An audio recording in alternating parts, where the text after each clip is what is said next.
This is a film about that scale and grandeur. This is a film about that military achievement.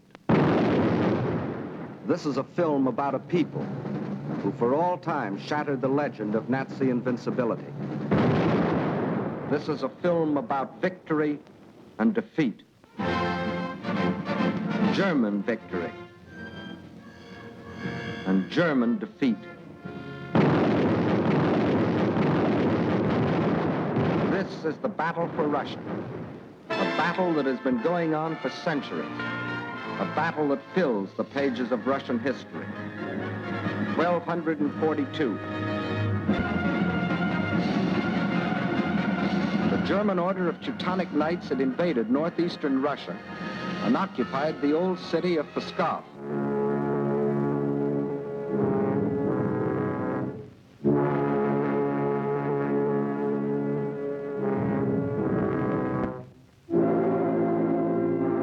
Under the leadership of their Grand Master, von Bock, they threatened to enslave the whole population of that area, including the capital, Novgorod.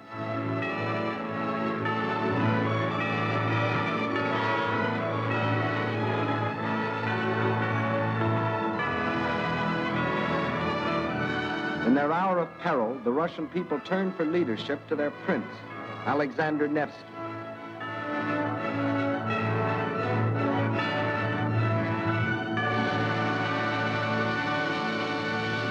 And on April the 5th, 1242, on Lake Peipus, the Russians met the might of the German forces.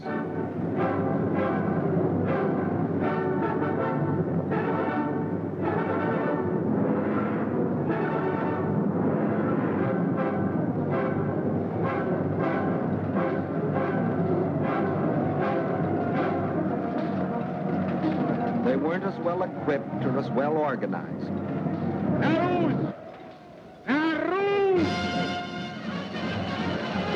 But in their hearts was a flaming courage, a flame so fierce that it pierced the German army.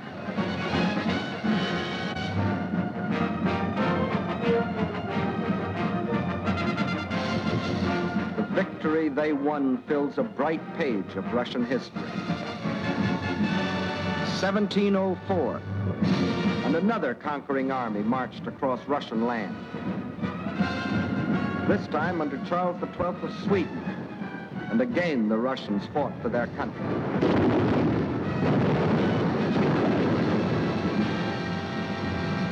Led by their emperor, Peter the Great, after 5 long years of war, they defeated the Swedes in the historic Battle of Poltava.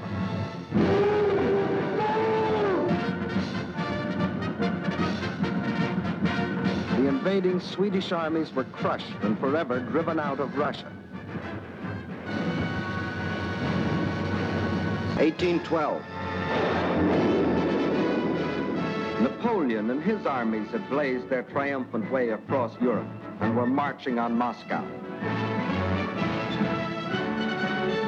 The conquering armies entered the city, but they entered a city in flames. Even in that day, Russian earth was scorched earth to an invader. And once again, the invader was forced to start the long march on the road back out of Russia. 1914, and another German army, this time under Kaiser Wilhelm, set out to conquer Russia.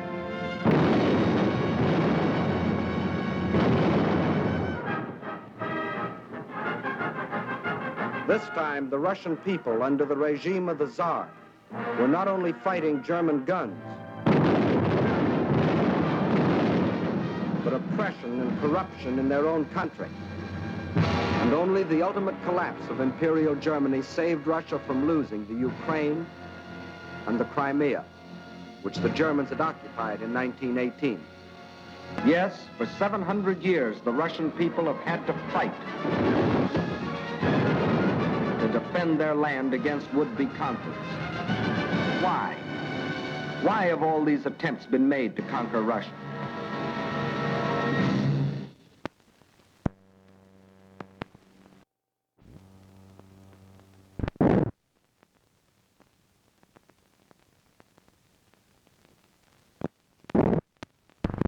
Perhaps Russia itself can provide the answer.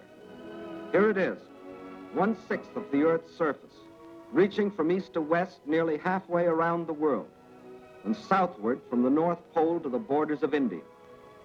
One country of 9 million square miles. That's our own country 3 times over, or all of North America and 1 million square miles to boot. The sun never sets on Russia. When it is dusk on its western borders facing Europe, it is already dawn on its eastern borders facing the Pacific.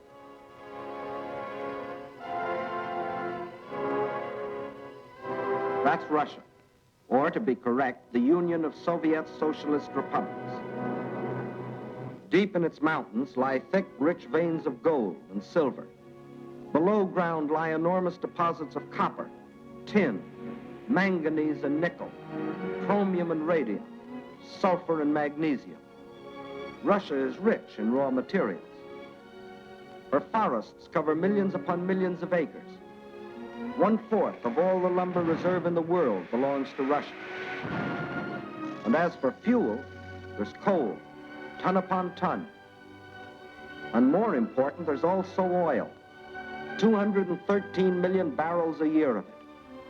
Black gold flowing from the earth that contains 55% of the world's oil. What else? Iron? Russia has better than 10 billion tons. That can make a lot of steel before it's done. Yes, Russia is rich. Her farms cover millions upon millions of acres.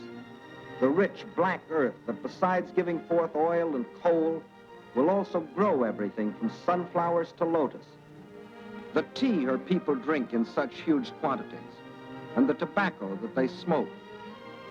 Cotton grows here too, 3,800,000 bales a year. And sugar. And on the pasture land, the animals grow fat for food and wool for clothing. While on the warm plains, the fields of grain stretch as far as the eye can reach. Corn, oats, hops, rye, and don't forget wheat, 1/3 of the world's best. Yes, Russia is very rich, for it has not only raw materials and the products of its soil. Russia is also people.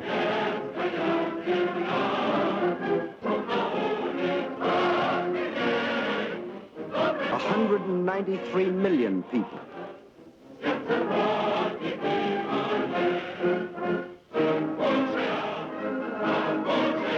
People of every race, color, and creed. People coming from the many different republics that comprise the Soviet Union. People speaking more than 100 different languages, but all citizens of one country.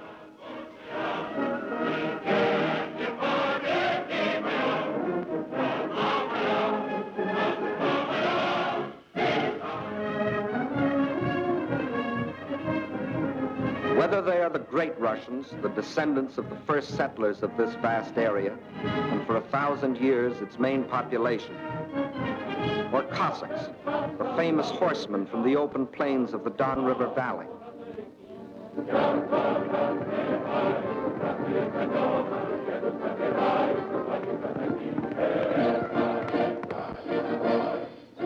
Whether they come from the Southwest, the Ukraine,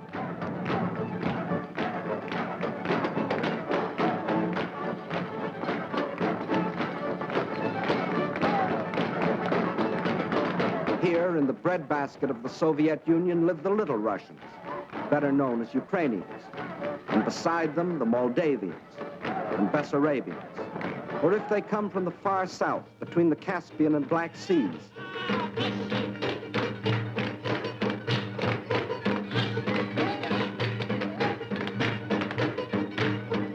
where we find the Armenians and the Georgians, the Ingush, the Cherkess, rugged as the high peaks of their native Caucasian mountains.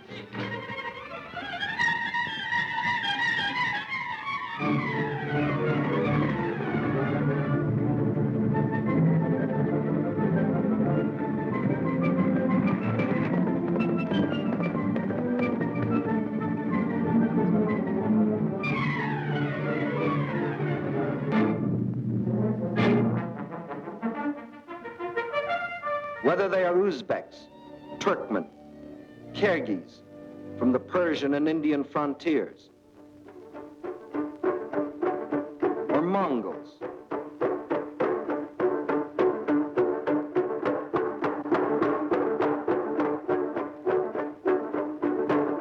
the Bashkirs, the Turco-Tartars, the Buryats, the Yakuts from far beyond the Ural Mountains, or the people of the ice country, hunters like the Zounds, or settlers like the Laplanders. Whether they come from the pioneering wilderness of the far north, or from a great city like their capital, Moscow, where the ancient buildings of an ancient civilization stand beside the modern structures of a modern civilization, where the old Russian droshka still competes with the modern limousine.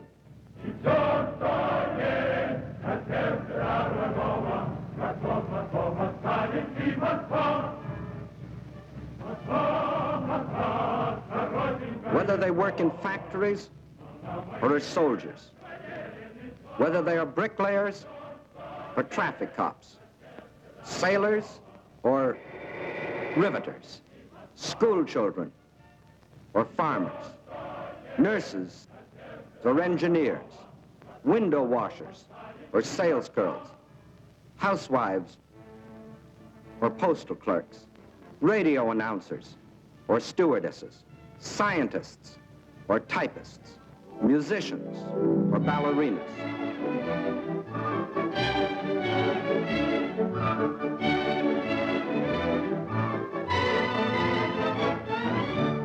Regardless of what they do or where they live, they all have one thing in common: love of their soil.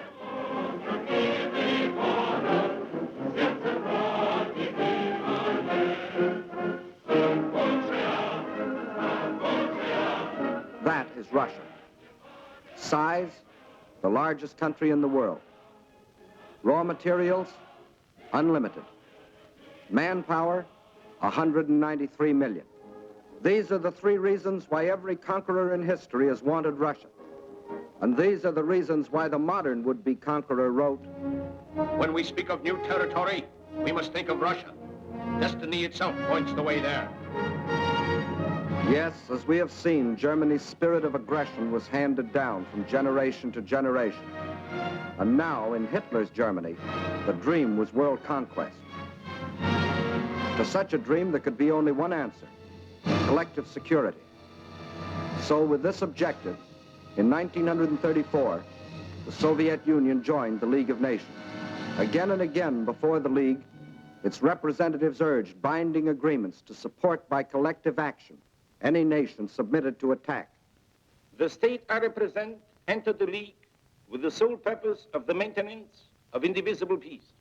The League of Nations is still strong enough by its collective actions to avert or arrest aggression. There is no room for bargaining or compromise.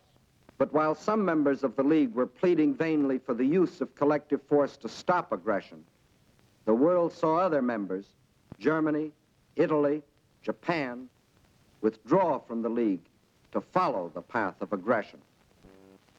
Manchuria, Ethiopia, then Hitler invaded Austria, Czechoslovakia, and in 1939, Poland, first step on the road to Russia. But his eastward march was interrupted by France and Britain declaring war.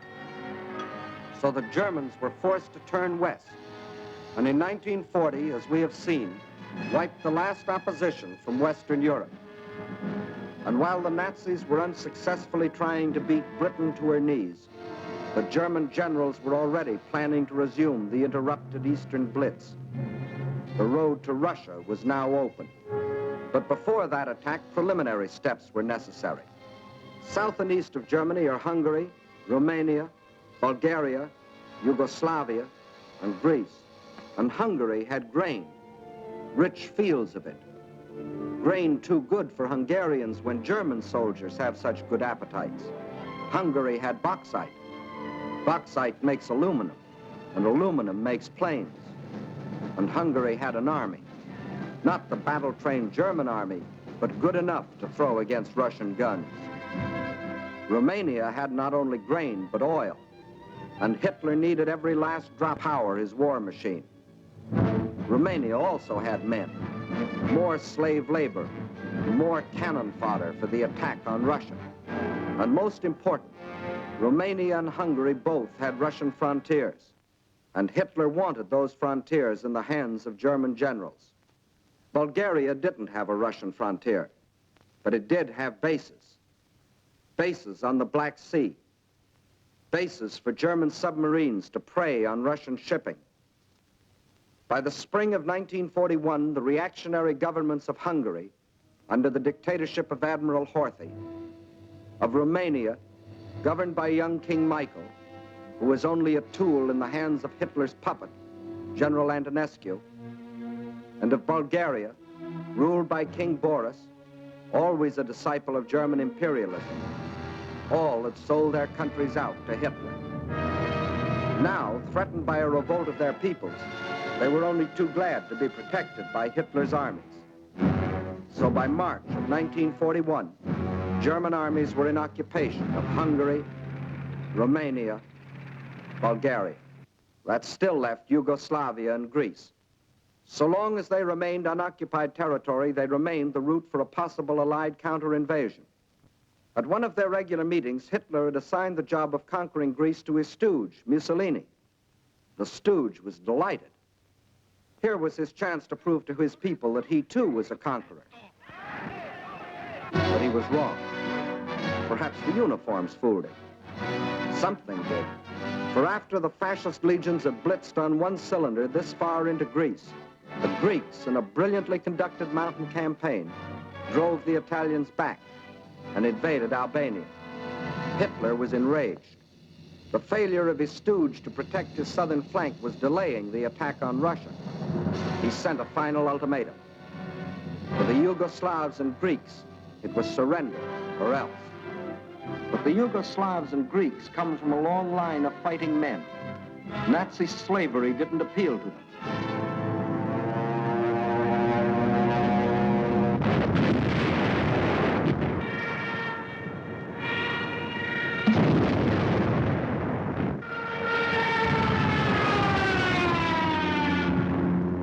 At dawn, on April 6th, German bombs told the Yugoslavians they were at war with Germany.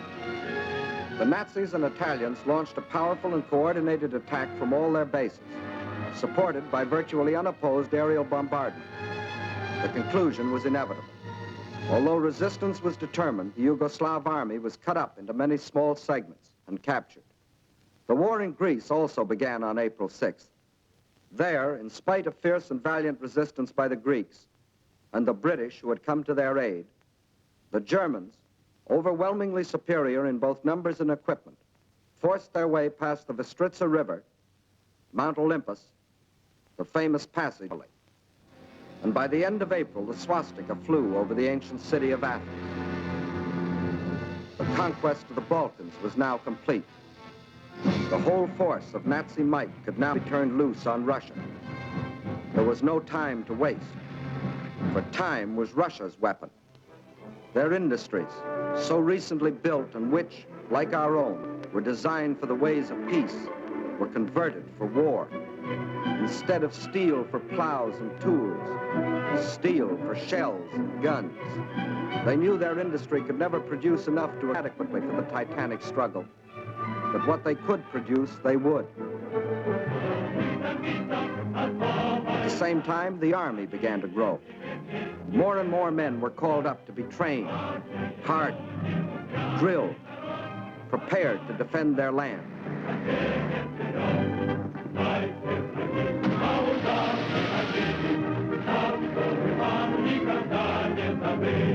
With the conquest of the Balkans, the Nazis had a solid front from the Black Sea to the Baltic, but the Russians had built themselves a buffer to take some of the steam out of the Nazi punch, no matter where it landed. But where would it land? When the blow came, it was from 5 different directions, and from the north, 1 extra, just for luck. That was the big day. dawn broke, nearly 200 Axis divisions, more than 2 million men, plunged into a front 2,000 miles long, reaching from the White Sea to the Black. Their aim, the annihilation of the Red Army in a decisive battle on the frontier.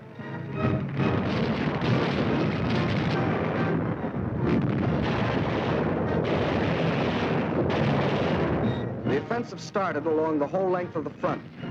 It was concentrated on 3 main objectives: Leningrad, Moscow, and Kiev, the capital of the Ukraine. In the first 30 days, von Lieb's forces drove to within 125 miles of Leningrad, while the Finns under Mannerheim, supported by the Germans, began a drive from the north to encircle the city. In the center, von Bock's army plunged 480 miles into Soviet territory. One Russian city after the other was overrun by the invaders.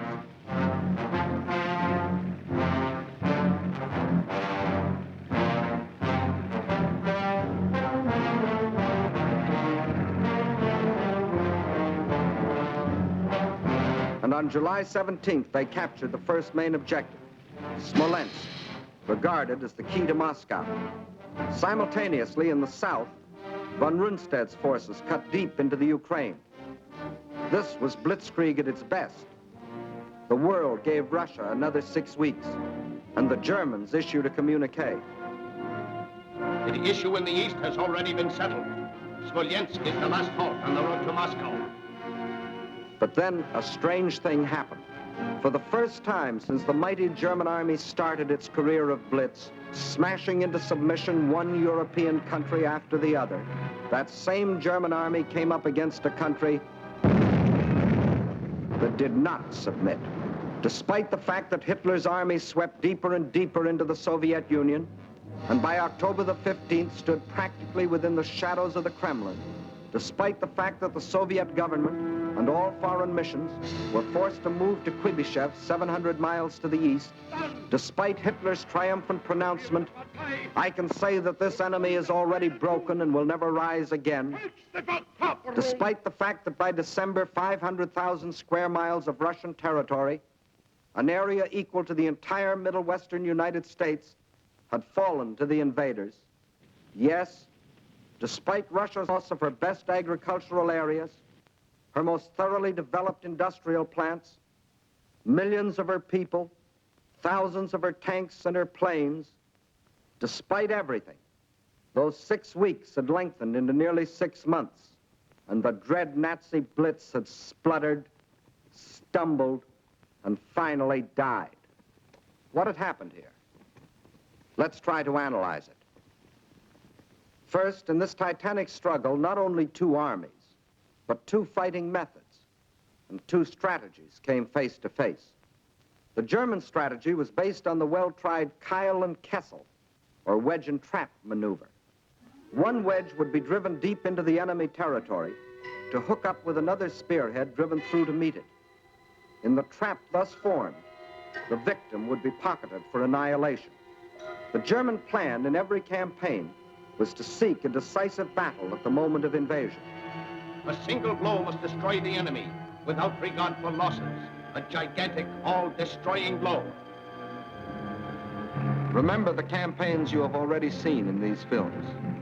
Poland, the Poles concentrated on their borders. The Blitz broke through. 18 days finished Poland. France, the Allied strength on the borders. The breakthrough at Sedan, and the issue of France was settled. The Balkans, the Yugoslavians rushed to the border. The breakthrough came, and in 12 days, Yugoslavia was gone. The Germans planned the same blitz against the Russians. But the Russians had developed their own strategy, one to take full advantage of the vast area of their land.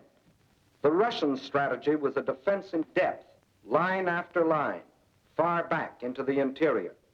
And when the Nazi wedge struck, the first line would bend with it until it became part of the second. Again, the wedge would strike. Again, a segment would be lost. But again, the line would bend until it became part of the third. So the deeper the Germans plowed into Russian soil, the stronger their opposition. until finally they faced an unshatterable wall and were robbed of their chance to hit that all-destroying blow they had counted on. The result? The Germans conquered land and lost the campaign. For the Russian tactics kept the main bulk of their armies intact and made a long war inevitable instead of that quick decision the Germans sought. And the Russians had other tactics that threw the Germans for a loss. Germany had developed blitz warfare, mechanized warfare, armies on wheels, juggernauts to crush everything before them. But the Russians found a way to drag them out of their traveling fortresses. They used their cities as strongholds and made the blitz come to them down alleys.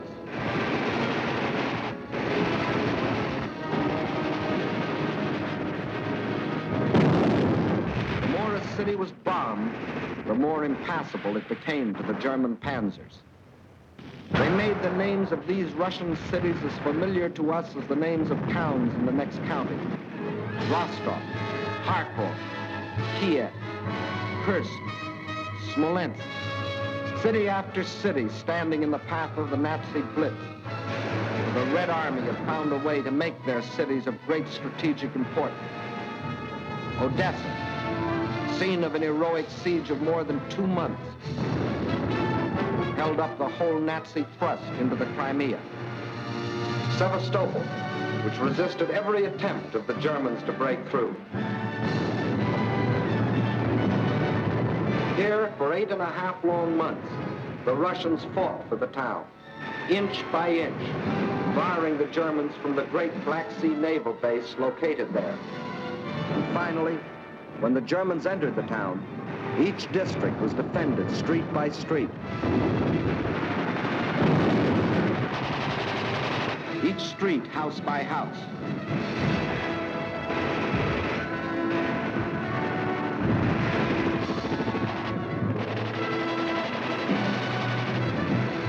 Each house, room by room.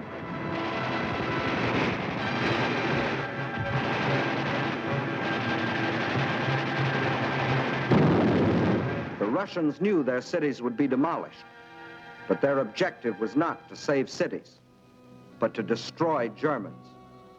A high price to pay for a copy of Mein Kampf. So the Germans were forced out of their armored shells to fight and to die in the hand-to-hand combat they thought they had abolished. There was another item the Germans had overlooked. They overlooked people. And generals may win campaigns, but people win wars. And on that fatal June 22nd, when the Russian people first learned of the invasion of their country, their grim faces told of their determination to fight and to die, but never to surrender. They knew this wasn't a question of who occupied what piece of land. This was a question of life or death. This war is not an ordinary war. It is the war of the entire Russian people, not only to eliminate the danger hanging over our heads, but to aid all people groaning under the yoke of fascism. So the alarm was spread to factory and farm. And from every Russian town and village, men poured forth to answer the call. From now on, one thing mattered and one thing only: victory. Total war meant total mobilization. Not war just for soldiers, but war for everyone. Young or old, male or female, made no difference. Age had nothing to do with it. If you were only 12 years old, there was work for 12-year-olds to do. Sex had nothing to do with it. If you could hold a rifle, you were a soldier. If you could turn a lathe, you were a soldier. If you could harvest the fields, you were a soldier. If you could handle a locomotive or pilot a ship or guide a tractor, you were still a soldier. For everything you did was part of that total war. Nothing that the enemy could use was left behind. Not a yard of wire or a pound of iron. Not an acre of wheat or a head of cattle. And the old men stood watch over the fields, ready to give the word to burn at the first sight of the enemy. Scorched earth. What can't... Scorched earth. What can't be withdrawn must be destroyed. That meant the factories, the plants, the oil depots. Flames claimed them all. The giant dam at Dnieperstroy, into which had been poured not only steel and concrete, but 5 long years of Russian toil and Russian sweat to yield the miracle of electricity to the farms and people of the Ukraine. Now, rather than let the power it generated fall to the enemy, they destroyed it. Scorched earth, the land they had lived on and worked on, their forests, their fields, their farms. They surrendered them to the flames, but not to the invaders. That was the scorched earth. And for action behind the German lines, a new army was formed. An army without uniforms, whose home was the forest, and whose front was the enemy's rear. A guerrilla army. A minimum of glory and a maximum of determination. Their achievements were seldom recorded. Look well at these faces. You will never see them again in the ranks of war prisoners or read their names over heroes' graves. Ahead of them lay nothing but the rope and the halter, but they stayed behind and went on fighting. Their only goal was merciless destruction. Destruction of communication lines, supplies, the invaders themselves. Their weapons were dynamite and the terror of surprise.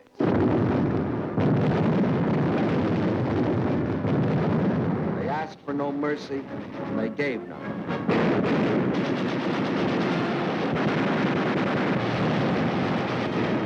This is the guerrilla army. This, the scorched earth. This, the Red Army. These, its leaders.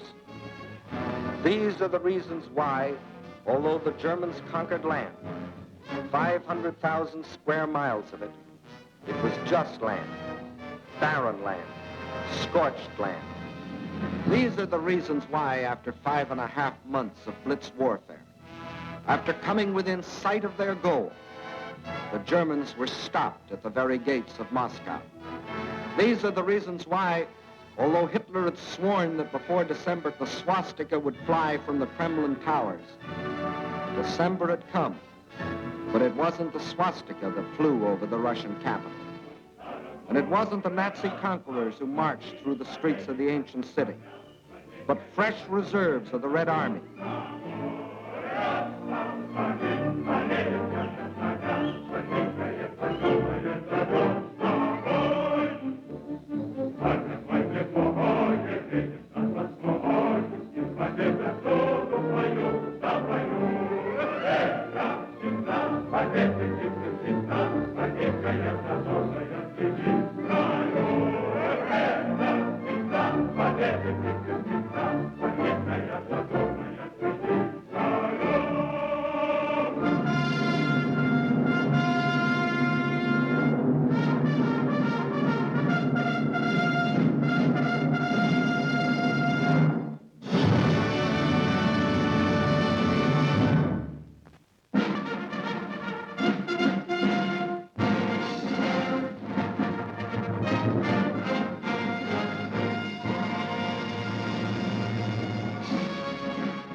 You saw the Russian people's historic defense of their land against centuries of unsuccessful invaders.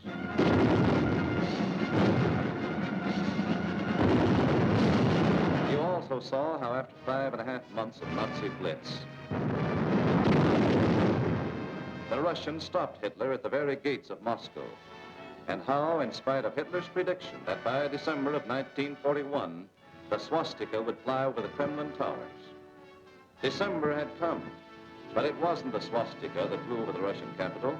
And it wasn't the Nazi conquerors who marched through the streets of the ancient city, but fresh reserves of the Red Army on their way to reinforce and relieve the front lines.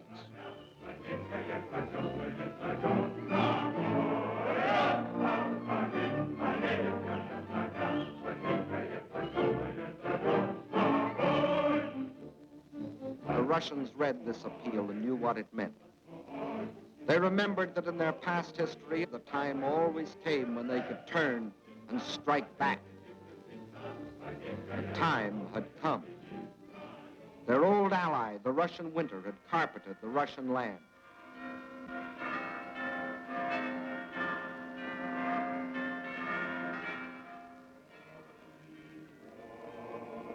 And while in the churches of Russia, men of God prayed for victory against the invader,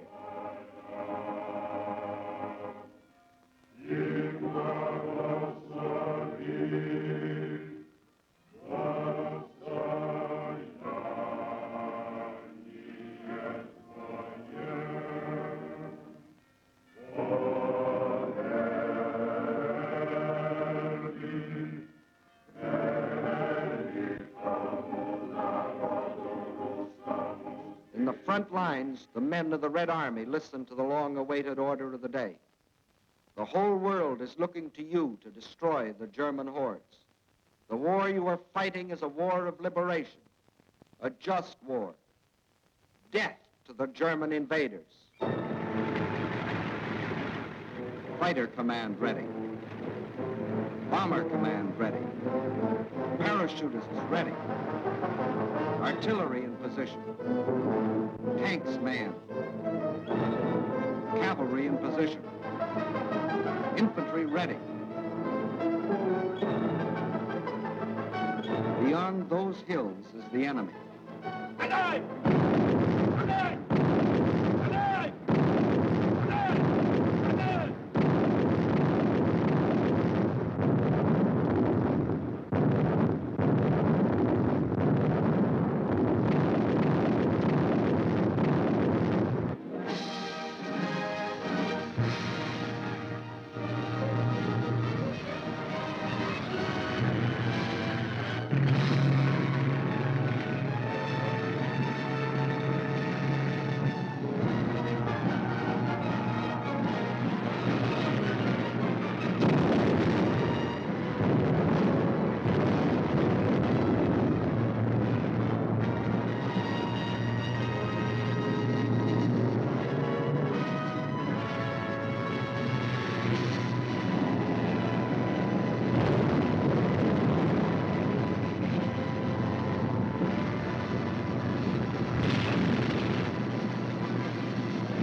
Now it was the Germans' turn to fight for their lives.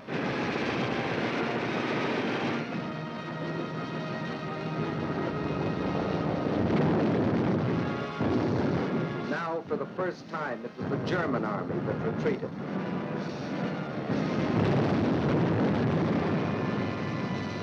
Now it was for the Germans to learn the terrors of strafing.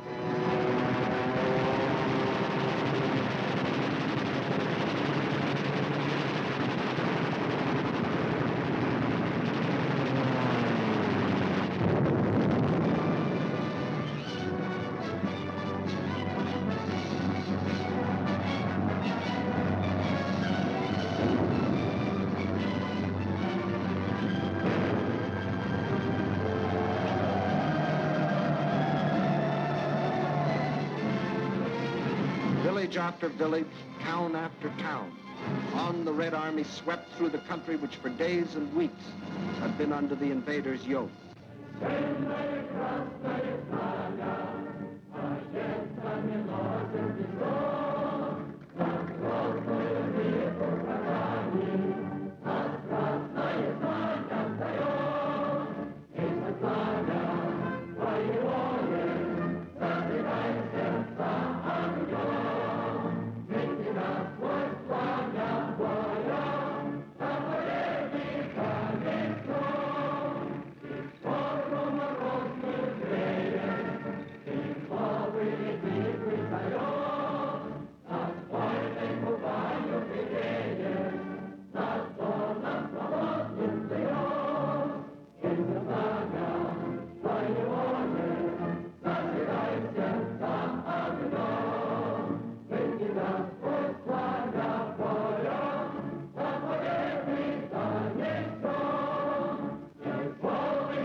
out of the cellars, out of the forests, out of only they know what hiding places, come the men and the women and the children that had once called these towns home.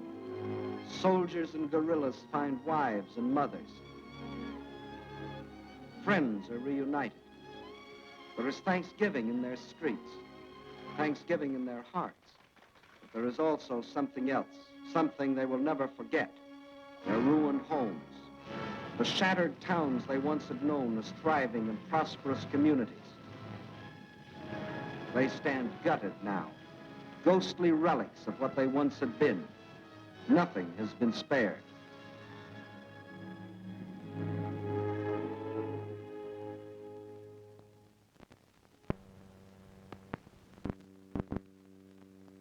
It was a museum, the former home of Peter Tchaikovsky, a man who wrote music for Russia. Music that sought the heart of his own people.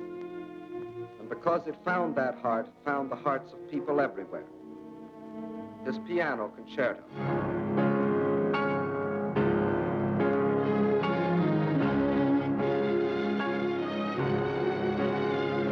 The Fifth Symphony.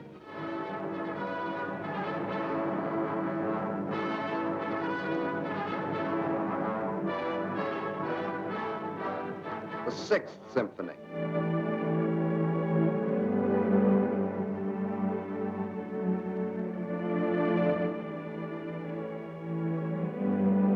His work was, is, and always will be inspiration to countless millions.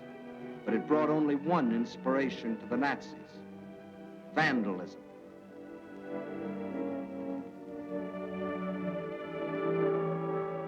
And this was the home of Leo Tolstoy, the author of the immortal novel, War and Peace. His home, too, was a museum, until the Germans came. And this is Tolstoy's grave.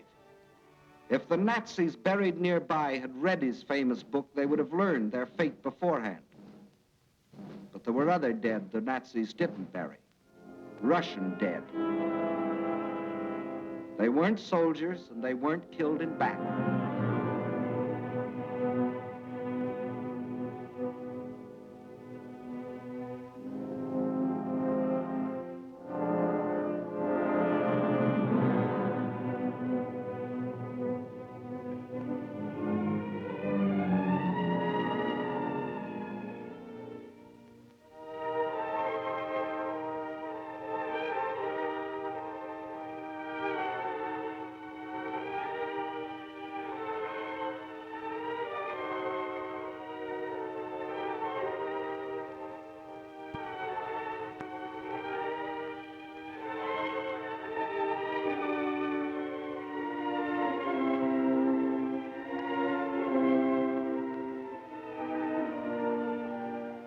No, these aren't dolls.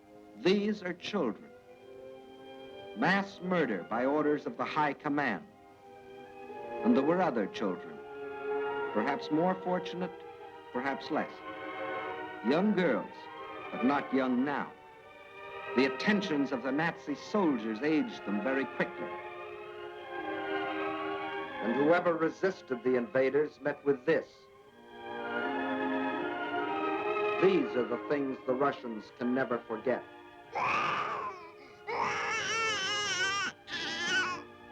These are the things the Russians will never forget. These are the reasons why every Russian pledged his life to uphold this sacred oath.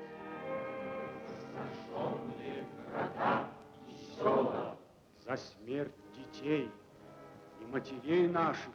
За смерть детей и матерей наших. За пытки и издевательства над моим народом. За пытки и издевательства над моим народом. Я клянусь мстить врагу. Я клянусь, что скорее умру в жестоком бою с врагами, чем отдам себя, свою семью и весь народ мой. Рабство коварного фашизма. Кровь за кровь. Кровь за кровь. Смерть за смерть. Blood for blood. Death for death.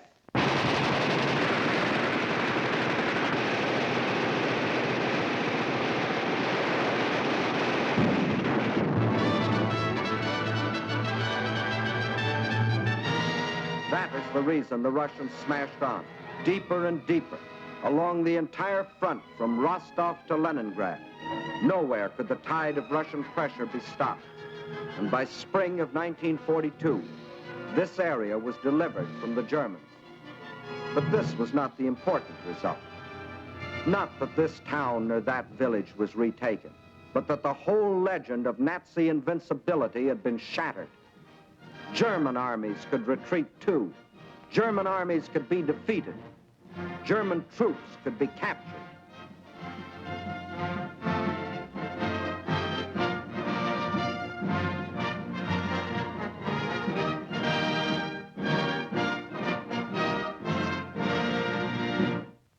But besides this crushing offensive, there was another factor that shattered the legend of Nazi invincibility.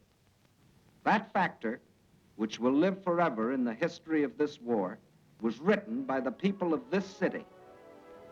A city now called Leningrad after the leader of the Russian Revolution, Lenin, and which before that was called Petrograd in honor of its founder, Peter the Great. A city which today, with the exception of Moscow, is the most important center in the Soviet Union because some of Russia's largest industries are centered here, and also because it is Russia's principal port on the Baltic Sea and the base for its Baltic fleet. Here, as throughout the Soviet Union, on June 22nd, word came of the attack. But here, the city was only a few miles from German lines. And while the men of the Red Army and the Baltic Fleet moved out to meet the enemy, behind them another army was formed. An army whose weapons were shovels instead of rifles. An army of men. An army of women. An army of children. Feverishly, they dug the trenches, threw up barricades, built defenses, prepared themselves for the worst. They knew that they too were in the front line. They weren't wrong.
Leningrad's baptism of fire didn't stop with the darkness.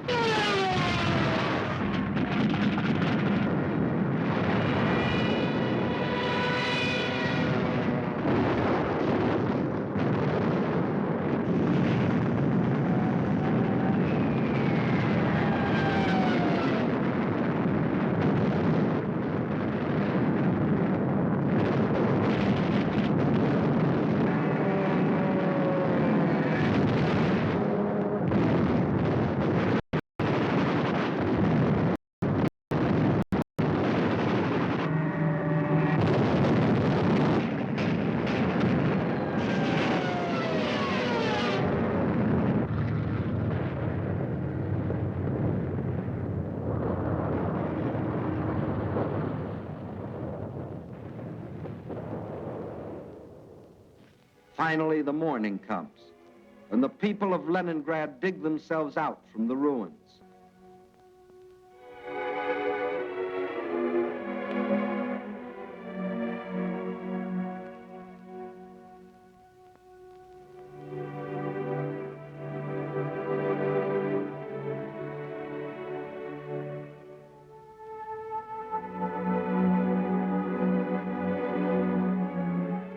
They seem very similar here to the people of London, of Rotterdam, of Warsaw. As in those cities, there were ruined homes, museums, and other important military objectives, like the Russian Dumbo from the Leningrad Zoo. But there was one important difference. Bombing from the air was only one small part of what the people of Leningrad had to face. In September, the Nazis surrounded the city and announced it was cut off and doomed. The German commander sent the city an ultimatum demanding its surrender. He is still waiting for the answer. Thus began the siege of Leningrad, a siege that was to last for nearly 17 months. In Leningrad, as everywhere else in Russia, the winter came early that year. A cold, hard winter, the hardest in years. But here, unlike everywhere else in Russia, the winter wasn't an ally, but an enemy. Here, the 10, 20, 30 below zero temperatures could only mean more suffering, more hardship. In the trenches outside the city, trenches of snow and of ice, the defenders stuck firm to their oath, to die if necessary, but not to go backward one more step. And the enemy, in spite of all its efforts, was stopped at the very gates of the city. A city now facing disease, famine, destitution. There was no oil for fuel, no power for the electric lines, but the people defied the elements and trudged the necessary miles to lathe and workbench. The pipes froze, water was shut off, so they dug holes through the streets until they could get to water.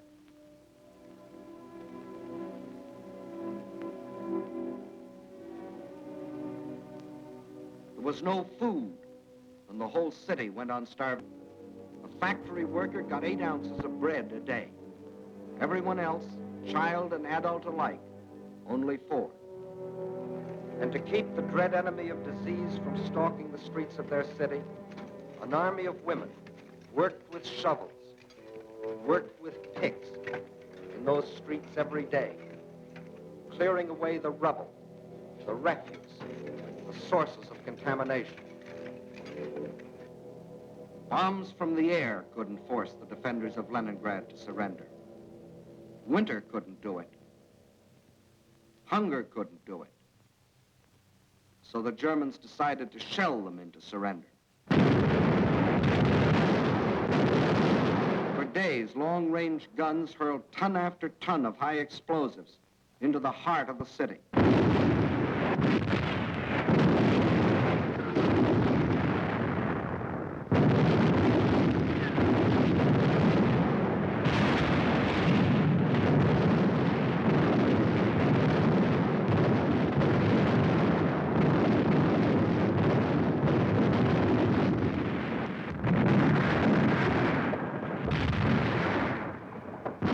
The more the people of Leningrad were shelled, the harder they worked.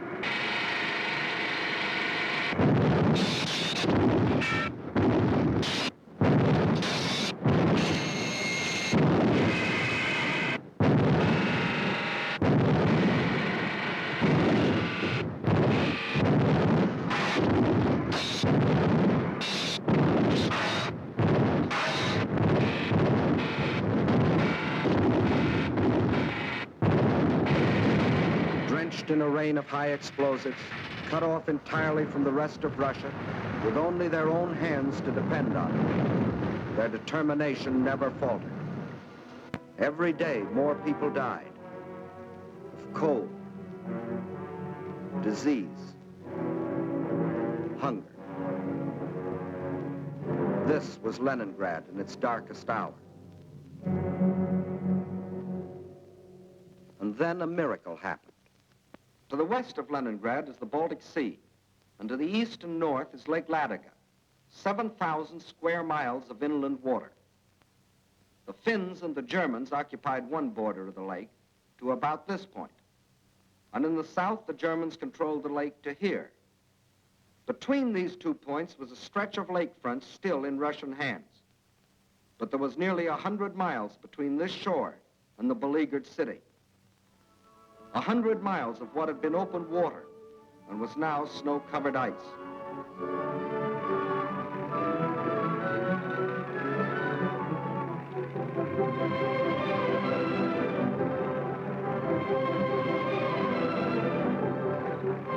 Across this frozen surface now went tractors, sledges, carving a road across the lake. And soon across this highway, from the far side of the lake, poured a stream of trucks, bringing in food, oil, grain, fuel, truckload after truckload of fresh life for the people of the city. Too late, the Germans discovered that they had left one avenue of rescue open.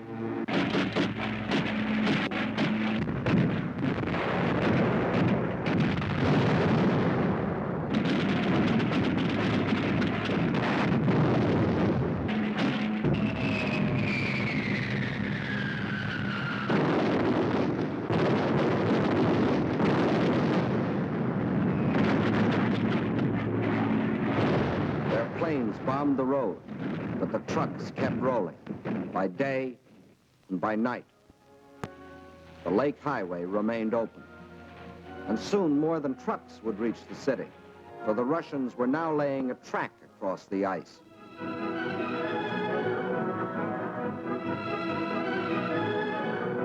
To the heroes of Leningrad, says the inscription on this locomotive as it starts its pioneer voyage. From the far shore of the lake, it brings food, medicine, supplies of all kinds. Across the lake and into Leningrad, this train is but the first of many.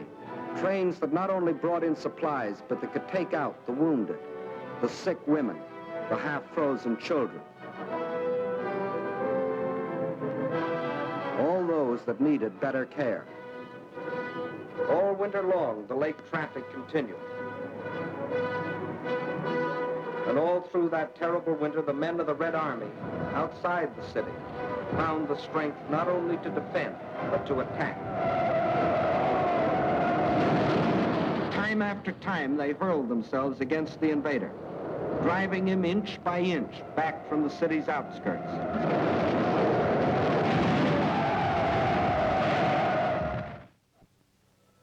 And then spring came.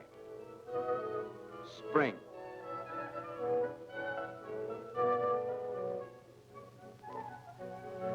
Outside Leningrad, the snows begin to thaw, and German bodies are washed from their icebox graves, mute evidence of Russian tenacity. The warm breath of spring is felt, too, on the frozen surface of Lake Ladoga, but the trucks continue to roll, even though the ice is melting beneath them.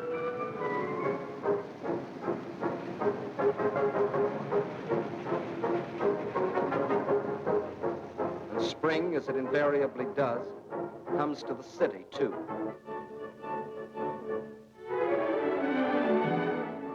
But spring is more than a new season to the people of Leningrad. It's a new life. The city begins to breathe again. For the first time in months, the trolleys ran.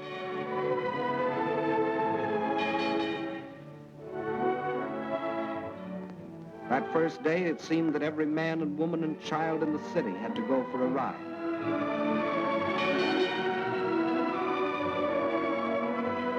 This was life again. Life for the Leningrad children that weren't killed by Nat's horrible winter. Life for the Russian WACs, the women of the Red Army. And for the Russian waves, the women of the Red Fleet. And for the sailors of the fleet themselves, the artists of the famous ballet theater have come to offer entertainment.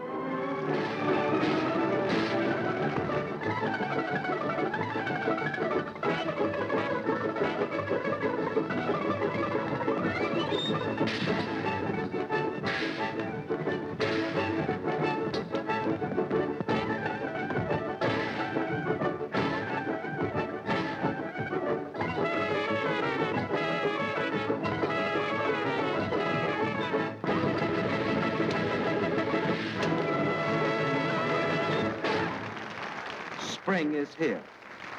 Summer is coming. And Leningrad is still free, although some Germans did finally succeed in getting into the city, but under different circumstances than they had anticipated.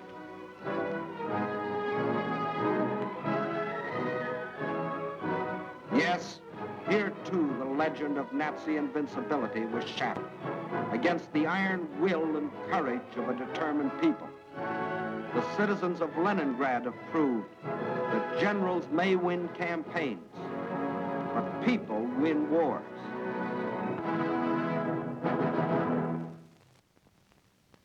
By summer of 1942, new posters were appearing in the streets of Moscow. Posters that greeted and welcomed their allies. Allies whose help was already arriving in Russian ports. Allies whose friendliness had sent drugs and food and warm clothing to help sustain them in their darkest hour. But in spite of all this, the staff of the Red Army knew that they still faced the most powerful enemy in history, and that that enemy would attack again. But when this attack came, the whole German strength was to be concentrated on one objective: the Caucasus and oil. The Caucasus Mountains represent one of the toughest military obstacles in the world. Towering peaks rising to heights of as much as 18,000 feet, with only one practical highway traversing them. And Baku, the biggest oil field, is on the other side. To reach Baku, the only feasible military route was along the coast to the Caspian Sea. But the map shows what a dangerously extended supply line this would entail. To make the operation a success for the Germans, the first necessity was control of the northern hub of the rail lines of the area, and a new base of operations. That hub was a Volga River port we have come to know well, Stalingrad, named for Russia's present leader, the pride of this generation of Russians, for it was their city, built in their time. With the capture of Stalingrad, the Nazis would have a base from which to launch a flanking attack on Moscow. With one master stroke, the Russian armies to the south would be cut off from help. And in the north, Russian factories, Russian farms, and Russian armies would be practically cut off from Caucasus oil, and also from American and British supplies, which were shipped to Russia through Iran and Iraq. German control of the entrance to the Volga and its two main ports, Astrakhan and Stalingrad, would be a crippling blow for Russia, for the Volga is the vital artery through which flowed the lifeblood of supplies. Early in May, the German offensive began along a front extending from Kursk to the Crimea. Within 2 weeks, the Nazi steamroller had overrun the Kerch Peninsula, although 2 months more were to elapse before embattled Sevastopol finally fell, giving the Nazis complete control of the Crimea and the southern route to the Caucasian oil fields. Next, they started to drive further north and drove through to the Don River in the area of Voronezh, then spread south and east until they occupied the whole area from the Don River south to Rostov. This left them in perfect position to strike against Stalingrad. Further and further south, the drive plunged on, and by the end of August, they had captured the oil fields at Maykop, needless to say, first demolished by the Russians, and reached the northern Caucasus.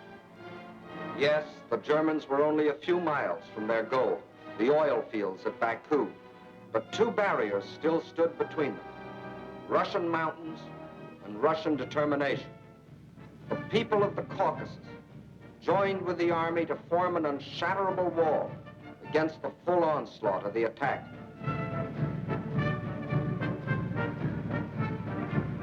Further north, the Nazi pincers were within 15 miles of Stalingrad. This city had become the focal point of the whole campaign. Regardless of the cost, Stalingrad must be captured. Those were the German orders. Fire! Fire!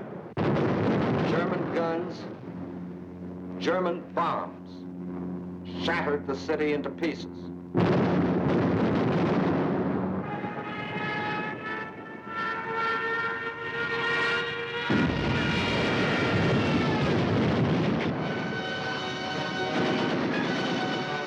By September 20th, the Germans, after 30 days of grueling and ceaseless fighting, battled their way into the city's outskirts.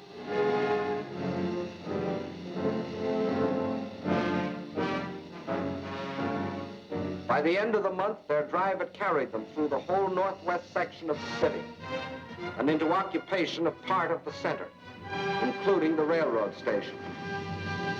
On the last day of September, Hitler announced that the fall of the city was only a matter of a few days. Once more, the world was afraid a Russian campaign was lost. But once more, the Germans were to stand on the very threshold of victory and still fail. And now they were to meet a fire of fury such as they had never known.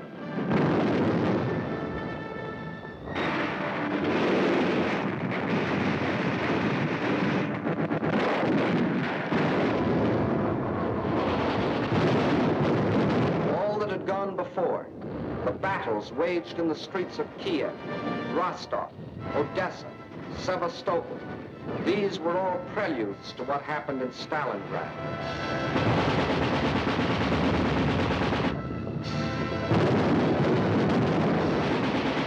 Every inch of the city was a strategic point to be defended as such.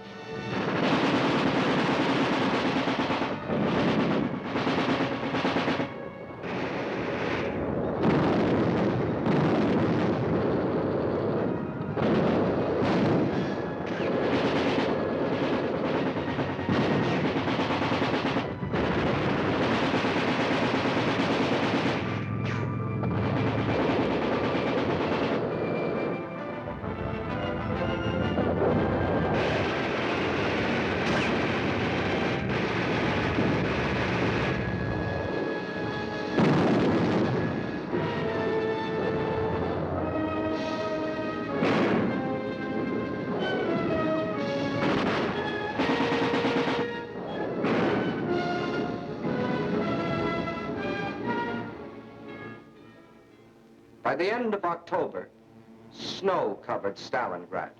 From the air, the Germans tried to force the surrender of the Russian-held part of the city.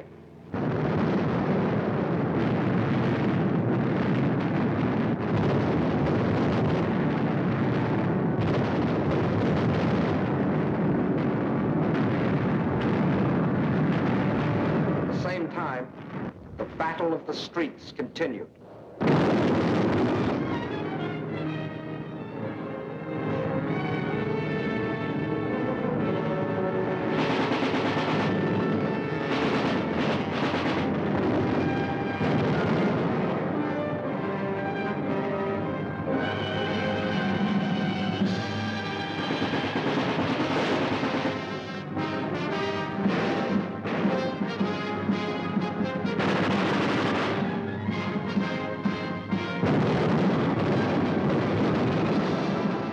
November dawned, the Russians were no longer defending their city inch by inch.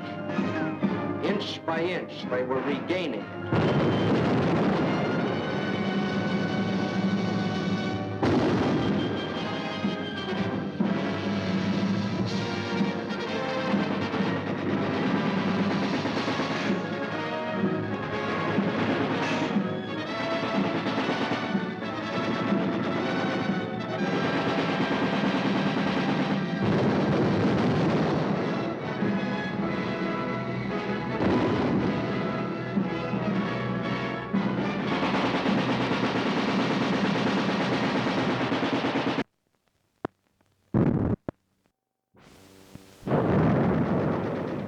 Now, as the whole world spoke in admiration of the city of steel, the ticker tape brought us breathtaking news.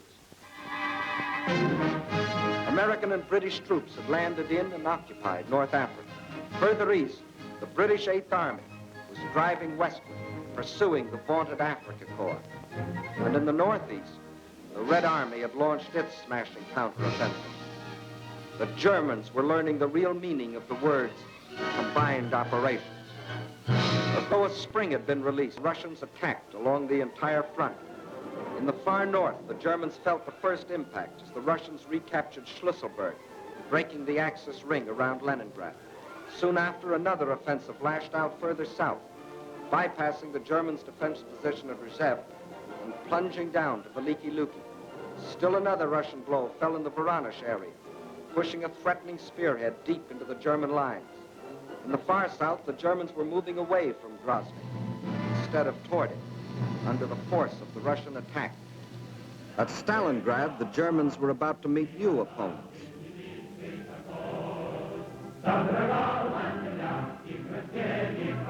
Fresh reserves were arriving from far Siberia. They had been stationed there in case of trouble with the Japanese.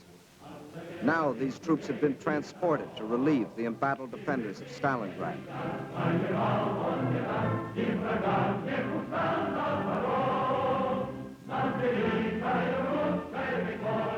And as the reserves entered the city, at headquarters, the commanders of 3 Russian armies were meeting.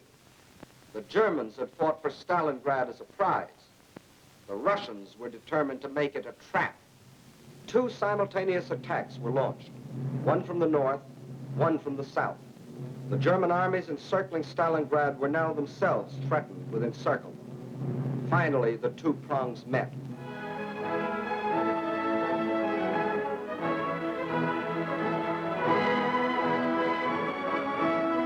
These battle-hardened soldiers of the Northern Army and soldiers of the Southern were emotional as children as they greeted each other. They knew this meeting meant the salvation of Stalingrad and of their country. And on this Christmas of 1942, the people of the Soviet Union can celebrate with happy hearts. They have received a most precious gift from the men of their army, the assurance of ultimate victory. Just as in our hometowns, it is the Children's Day in Moscow. It is a happier Christmas this year. Today, there are no German bombers overhead.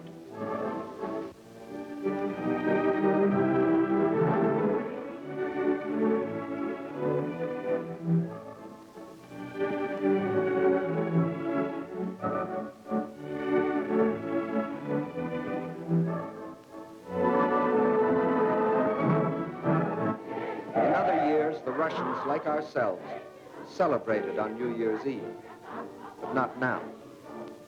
The factories are just as busy as on any other night. The moment comes. It is the New Year. С Новым годом!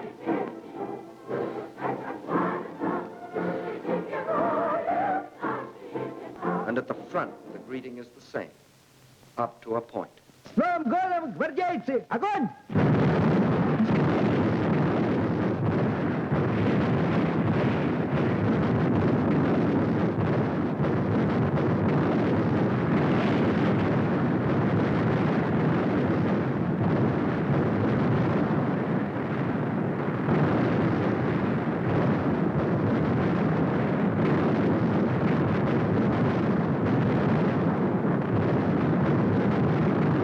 Outside Stalingrad, the icy winter becomes a fiery hell.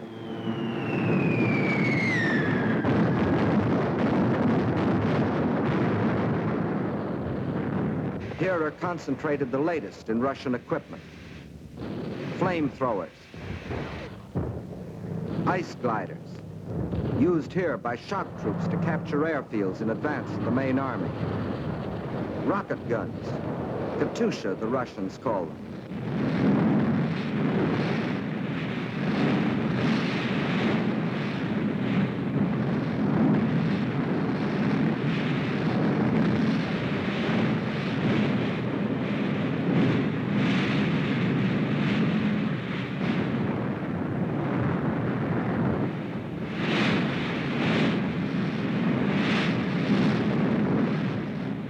Every last resource of the Red Army was thrown into a crushing offense of ultimate destruction.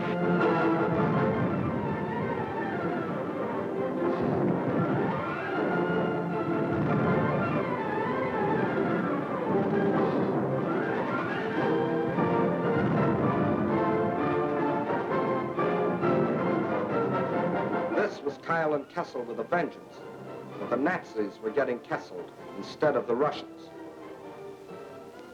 And on February the 2nd, 1943, after 162 days of the heaviest fighting in the history of warfare, the last shot was fired.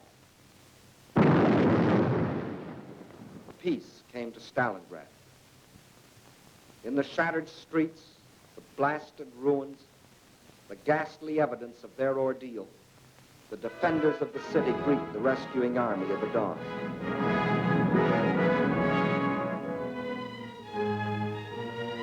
Stalingrad is free. The Nazis had capitulated.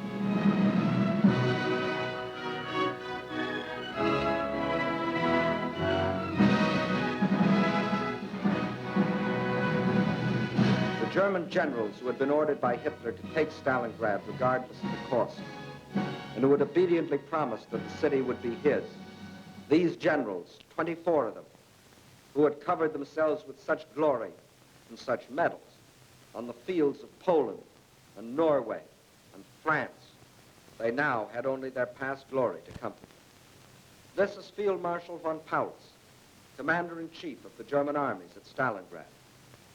This is the man who told his soldiers that if they surrendered, he would see to it that their families died in reprisal.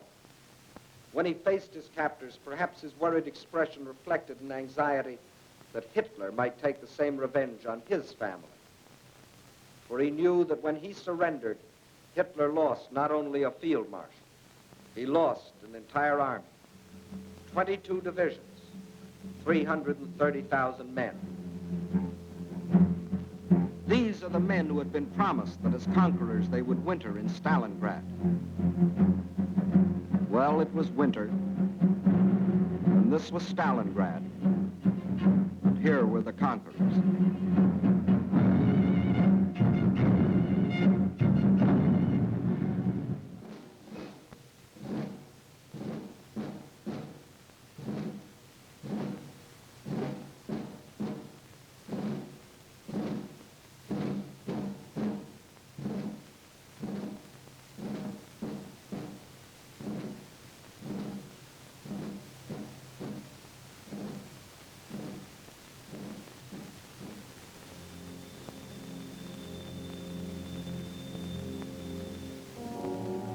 And when another spring broke over the Russian countryside, the results of the winter were clear. The invader had been driven back far beyond the lines he had occupied a year earlier. 185,000 square miles of Russian land had been freed. And in this winter campaign of 1942, the Axis powers had lost 5,090 planes, 9,190 tanks, 20,360 guns, 30,705 machine guns, more than 500,000 rifles, 17 million shells, 128 million cartridges, vast stores of other materials, and 1,193,525 men, of whom 800,000 were dead. That is the story to date of the German attempt to conquer Russia. In 1941, they tried for Moscow and failed. In 1942, they tried for the Caucasus and failed. In 1943, and for as many more years as necessary, they will not only be resisted wherever their failing power strikes, but they will be attacked, attacked, and attacked by these united people of these united nations.